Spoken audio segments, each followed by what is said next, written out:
When you were a kid, did you ever watch the original Charlie and the Chocolate Factory film? I'm not talking about the shitty modern version with Johnny Depp, right? I'm talking about the classic with Gene Wilder and the forward roll and the walls you could lick and the orange Oompa Loompas. And if so, do you remember that absolute knobhead, Veruca Salt? The girl who wanted everything now. Everything her mind and her body desired, she demanded, right? And her absolute waste man of a father would always give it to her. Well, that's us. Not me and you specifically, that's human beings. We want and desire so many things, and we mold our lives around getting things that we think we want. But what I learned recently is that there is a huge trap within our desires that most people spend their entire lives within. And that's because many of us are deceived to want things we don't even like and then live lives we don't even love. This video is about the psychology of desires, and I think it could save you years of your life.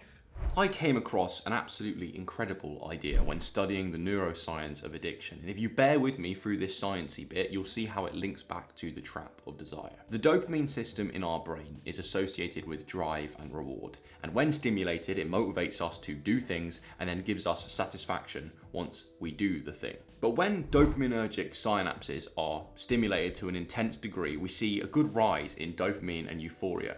We feel good. And then after that point, dopamine begins to fall and it actually falls below baseline. Now, the difference between the baseline and where the dopamine level is after it's been stimulated is known as a neurochemical deficit. And how that manifests to us is we feel less satisfied and we're actually driven to repeat the behavior we just did to re-increase the dopamine, right? And get that good feeling again. But a problem occurs here because constant extreme stimulation results in dopamine rising and then falling lower and lower below baseline and increasing that neurochemical deficit that makes us feel dissatisfied and motivates us to continue with the same behavior that could be quite destructive. Now, the drive you feel to repeat that behavior is still present because of this neurochemical deficit, but dopamine doesn't actually increase to any significant degree, so you don't get the euphoria. You don't get the positive feelings, and essentially you're doing a thing, repeating a behavior that doesn't even make you feel good anymore. And this creates a craving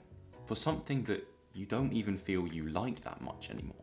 And this you can see in sort of drug addicts, right, with extreme class A's where they need to be taking a higher and higher dose of cocaine or heroin or whatever to feel the same high. But on an everyday example, you never feel satisfied when you finish an hour on TikTok or when you binge eat a load of junk food because you're chasing a thrill that never actually comes. You feel compelled to keep scrolling and keep eating even though you're not even enjoying that experience anymore. You don't even like it. You can't even remember the last 15 videos you watched. And when I was learning about this, one idea just remained absolutely rent-free in my brain.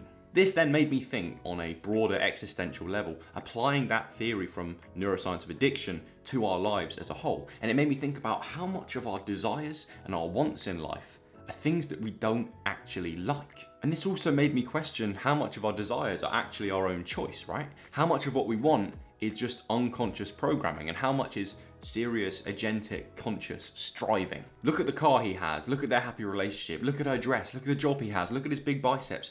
We want it all. But do we really want it? Or do we just think we want it? And if we got it, would we actually even like it? And how the hell do you know the difference between those two things? This is the trap of desire, right? Imagine focusing your whole life on trying to get something you think you want, and when you actually get it, you don't even like it. It's like you're playing Minecraft, right? And you're the pig chasing the carrot on the stick forever. You're a victim of your mind's desires, right? And hopefully now you can see the problem that I'm trying to address in this video. So now we're gonna go into how you know what you should be wanting and how you can learn to avoid the trap of wanting things that you don't even like. Chris Williamson, the big podcaster and host of Modern Wisdom, always talks about this idea that you should know what you want to want, which to me means out of all the desires that you have in your life, which ones, when you're in the best state of mind, would you actually be happy following and molding your entire life around? Because I don't think it's obvious that we choose our own desires. It kind of feels like the things that we want just appear in our minds when we witness something and perceive something that's quite compelling. But what we do actually choose is the desires and the wants that we act on, that we follow in our lives. We can choose what we want to want. And when we do that, I think that's when we get the outcomes in life that we actually like. Ancient philosopher Lao Tzu said, "Know what is enough and you'll be rich." Which to me in this context means know what you actually want, ignore everything else, then get what you actually want, and you will be rich.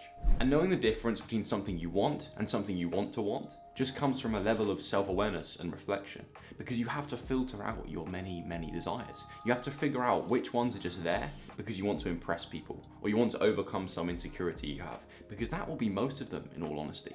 So if there's one thing I want you to take away from this video above all else, and actually do before you continue down the YouTube rabbit hole, is ask yourself the question and find an answer to the question of what do I want to want? Now in this last point, I want to go back to the research on addiction and talk about a series of studies where researchers put rats in a cage with a lever they could press that gave them a dose of cocaine. As you can probably imagine, these rats got addicted very quickly. They could not stop pressing the lever and accessing the cocaine. In fact, these rats would press this lever thousands of times an hour until they literally dropped dead. But what's more interesting is researchers set up a similar environment, but this time, these rats were not isolated in their own cage. They were in a bigger enclosure with other rats with things to do and things to play with, known as Rat Park. And although some rats still did use the lever, right, and access the cocaine, the rates of addiction were so much lower than when they were isolated because they're being socialized and their overall quality of life is better, i.e. their life was better. So they no longer desired to numb themselves and get involved in activities that in reality they didn't even want. And you know what? We're not too dissimilar from those rats in that cage. When you're enjoying your life more, you are so much less compelled to get involved in things that numb you and that you want, you think you want, but you don't even like. When you are less insecure, less anxious, less lonely, less ashamed, healthier, more active, know who you actually are, your behaviors align with the things you actually want and actually like. When I am busy and engaged in my life and engaged in my work and being highly social, my screen time absolutely plummets, right? Because I'm not using this magic rectangle to avoid any uncomfortable feelings or experiences. And obviously just saying, make your life better and everything will be fine, is terrible advice. I understand that. But sometimes it's as simple as me sitting there and telling myself, Joel, go outside, go touch some grass, right? Message that friend and go hang out, go to the gym, go and do something that will make you feel better, because sitting inside and using this magic rectangle and being stuck to this screen isn't gonna make you feel any better. So this is my overall note to myself from creating this video. Don't be like Veruca Salt. Cut out all of the noise from the things your mind desires and identify what it is that you actually want to want. Put your life in good order and touch grass once in a while to avoid the traps of doing what you don't even like. Know what is truly enough, get it, and you'll be rich. Thank you so much for watching. If you'd like to continue the exploration of psychology, mindset, and self-development and how all those things interact, you can continue with this video here that I made and that I worked pretty hard on. With that said, I will see you guys on the next one.